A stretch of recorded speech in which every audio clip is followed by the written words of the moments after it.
וכמובן שאנחנו היום נתמקד על לעבוד על דימוי גוף חיובי והקשבה לצרכים הפנימיים שלנו. איך אני מקשיבה לגוף שלי, למה שקורה לי בראש, בלב. אנחנו עוברות תקופה, במיוחד במדינה שלנו. תקופות טובות, פחות טובות, כל אחת והחיים שלה וכל אחת והמסע שלה.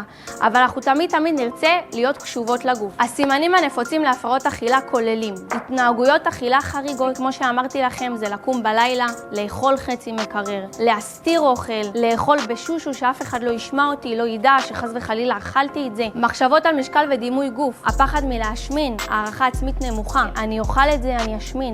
וזה קורה להרבה בנות, שיום אחד נגיד, הן אוכלות קצת יותר מדי. יום למחרת, זהו, חושבות שקרס העולם, זהו, עליתי 10 קילו, זהו. אני היום לא הולכת עם חולצת בטן, נראה לך אין סיכוי, אתמול אכלתי יותר מדי, היום עליתי 10 קילו. 10, לא פחות, 10. הן חושבות שביום אחד הורסים הכל, וזה לא נכון. ברגע שנבין שיום אחד קטן, קצת הפרסתי, ויום למחרת אני אחזור כרגיל לשגרה שלי, אתם תבינו שם שאתן מנצחות את עצמכן, ואתן יכולות להמשיך ככה, ורק ככה אנחנו ממשיכות, כי אנחנו בסוף בני אדם, יש לנו אירועים, יש לנו מועדים, יש לנו חגים, יש לנו הרבה דברים בחיים, שתמיד יהיה גם, שאין מה לעשות, צריך להתאים את עצמנו.